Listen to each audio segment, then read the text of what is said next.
CM Khattar विशेष चर्चा कर रहे हैं और लाभार्थियों के साथ में सीएम की चर्चा चल रही है, वहीं का रुख करते हैं। साकार कर चुके हैं। हम जानते हैं कि प्राचीन काल से ही घर बनाने का एक उद्देश्य भी होता था, सपना भी होता था। हर व्यक्ति अपनी क्षमता के हिसाब से उसका पूर्ण करता था। विशेष तौर पर जो गरीब लोग होते थे, उनके घर बनाने का सपना कई बार स्वयं वो पूरा नहीं कर पाते थे, तो सामाजिक तौर पर एक इस प्रकार की व्यवस्था बनी थी कि लोग एक दूसरे की सहायता करते थे, घर बनाते थे। चाहे वो झोपड़ी बनाने का काम होता था तो भी सामान छोटा बड़ा वो आसपास के लोगों के सहयोग से पूरा करते थे। जैसे ही युग बदला तो जब ईंटों का मकान बनने लगा, कच्ची ईंटें भी लोग आपस में मिल करके पथाई करते थे और एक एक का घर बनाने का वो काम करते थे। लकड़ियां भी इधर से उधर से जुटा करके और छत का वो करते थे।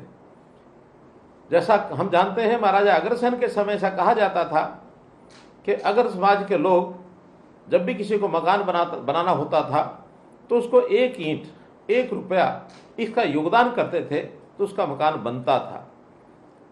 आज भी गरीब आदमी भले उस प्रकार की सामाजिक व्यवस्था तो न रही हो, लेकिन बिना योगदान के उसका मकान बनाने का सपना ये पूरा नहीं हो सकता।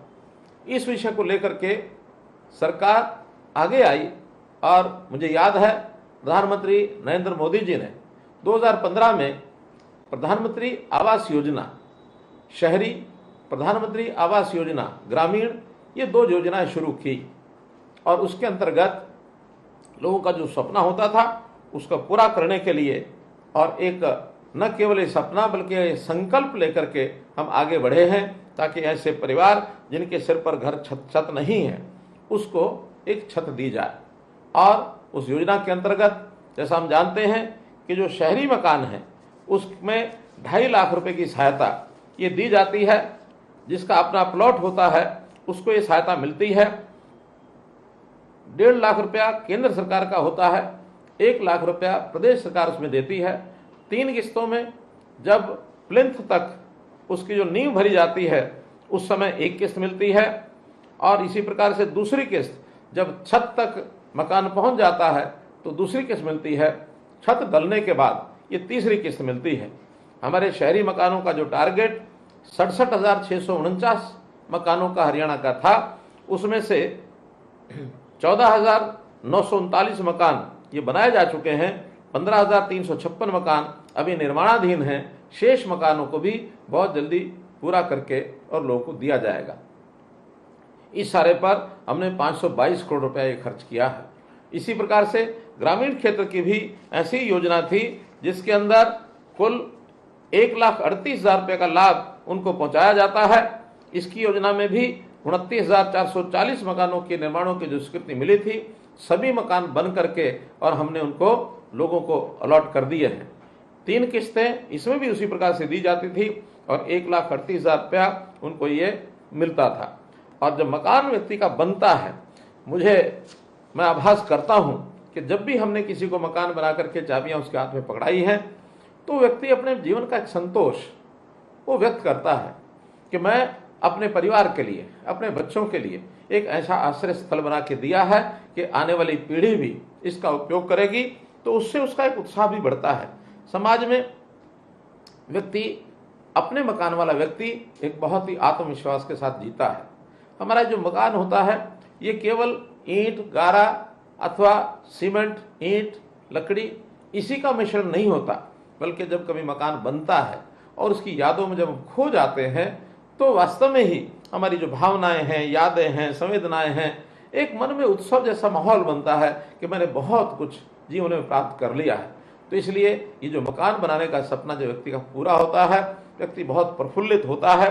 हम चाहते हैं कि इस प्रकार की सहायता समाज में सब लोगों को मिलनी चाहिए और जब समाज को मिलेगी, मकान उसका चाहे अपना छोटा हो अथवा बड़ा हो, व्यक्ति उसी से संतोष व्यक्त करता है। एक छोटी कहानी मुझे ध्यान में आती है कि एक विश्वविद्यालय के, यूनिवर्सिटी के छात्र, उनको ये जिम्मे लगाया गया कि जाइए आप इस गांव में जाइए और गांव के अंदर सर्वे करिए। सर्वे करके ऐसा ढूंढ के लाइए कि इस गांव में सबसे अच्छी गली कौन सी है और सबसे अच्छा मकान कौन सा है। 10 विद्यार्थी गांव में घूमे, अलग अलग लोगों से पूछा, मकान देखे, गलियां देखी, सबके अपने अपने उसमें जो उत्तर थे, अलग अलग उत्तर थे। सबने अपनी अपनी जो फाइंडिंग्स ढूंढी, उनका किसी की कोई गली पर नजर टिकी, किसी के किसी मकान पर नजर टिकी। एक बूढ़ा बुजुर्ग व्यक्ति अचानक वो मिला उनको। उनका कि हम एक राय पर नहीं पहुंच रहे हैं, इस बूढ़े व्यक्ति से, गांव का व्यक्ति, इससे पूछते हैं, भली बात गांव की सब गलियां सब मकान ये जानता है।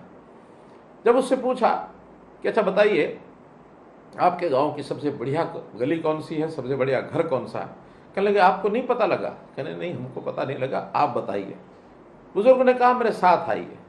उस बूढ़े व्यक्ति के साथ 10 के 10 जवान गए और घूम करके एक बस्ती में पहुंचे। उस बस्ती की गली सामान्य गली थी, कहीं कहीं ईंटें उखड़ी हुई भी थी, कहीं कहीं पानी बिखरा हुआ भी था। तो उस व्यक्ति ने कहा देखिए मेरे हिसाब से ये गली गांव की सबसे बढ़िया गली है। बहुत बालक आश्चर्यचकित हुए कि इस गली से तो बढ़िया और बहुत सी गलियां हैं, ये ऐसी टूटी फूटी गली दिखा रहा है, ये सबसे बढ़िया, कोई ना कोई राज जरूर है। खैर आगे बढ़कर के उन्होंने पूछा अच्छा बताइए इसमें मकान कौन सा बढ़िया है। थोड़ी दूर आगे उस गली में ले जा करके एक मकान के सामने खड़ा होता है और नौजवानों को, कॉलेज के विद्यार्थियों को, यूनिवर्सिटी के विद्यार्थियों को बताता है देखिए ये सामने मकान यही सबसे बढ़िया मकान है। लेकिन उस मकान की देखें तो दरवाजा टूटा हुआ था, देखें तो अंदर के फर्श नहीं थे, देखें तो छत भी टपक रही थी।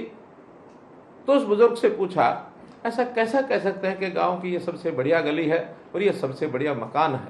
कहने लगे कारण आपको पता नहीं होगा, मैं इसका कारण बताता हूँ।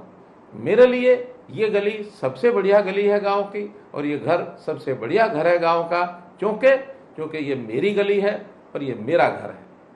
अर्थात व्यक्ति की भावनाएं जिस घर के साथ, वो केवल मकान नहीं होता, उसका घर होता है, उस घर के साथ जब भावनाएं जुड़ती हैं वही उसके लिए सुख का कारण, प्रेरणा का कारण, उसके आनंद का कारण वो बनता है। तो हम भी जब प्रधानमंत्री की इस योजना से अगर घर जो है हमने बनाया है, उसको सरकार के सहयोग से बनाया है, कुछ हमने अपना प्लॉट लिया है, ये सब बातें करने के बाद उस व्यक्ति का संतोष ये जरूर दिखता है और इसका सपना जो पूरा होता है। हमने आगे चल करके ये भी कहा है कि व्यक्ति मकान केवल ईंट गारा और जो हम सीमेंट का घर देखते हैं और जो पैसा लगता है उसी तक सीमित नहीं रखते हैं, बल्कि उस घर की सुविधाएं वो भी उसकी बनी रहनी चाहिए। जैसे हमने देखा प्रधानमंत्री जी ने कहा हर घर में शौचालय होना चाहिए। अब बिना शौचालय के तो घर का कोई अर्थ नहीं है। हर घर में नल से जल पहुंचना चाहिए, बिना नल से जल पहुंचे तो घर नहीं है। हर घर की रसोई में गैस पहुंचनी चाहिए, ये भी घर का ही एक अंग है। हर घर के अंदर इसी प्रकार से बिजली का कनेक्शन होना चाहिए। तो ये सब सुविधाएं जब साथ जुड़ेंगी तभी किसी एक मकान को एक घर कहा जा सकता है।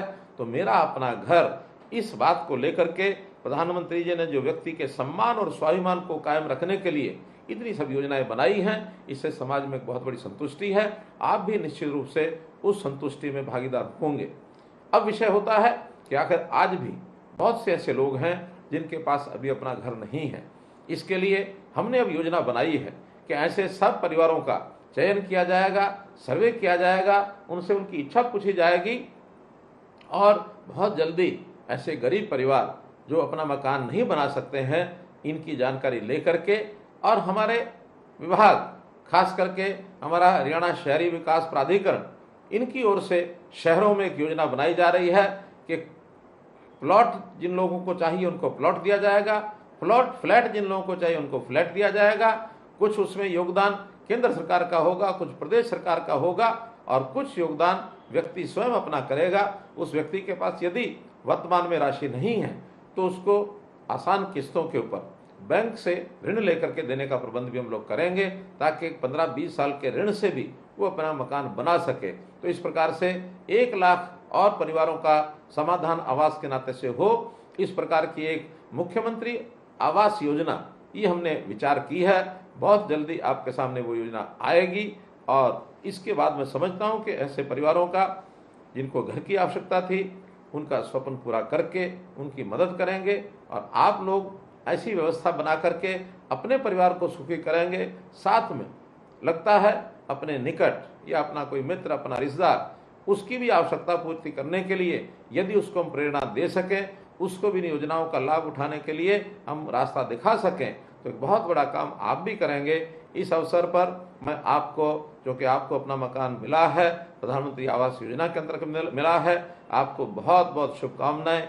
और इस प्रकार से आपको शुभकामना देते हुए मैं प्रधानमंत्री जी का भी धन्यवाद करूंगा कि उन्होंने इस योजना में और हमको सबको सहभागी बना करके आगे बढ़ाया है। बहुत बहुत धन्यवाद, बहुत बहुत आभार।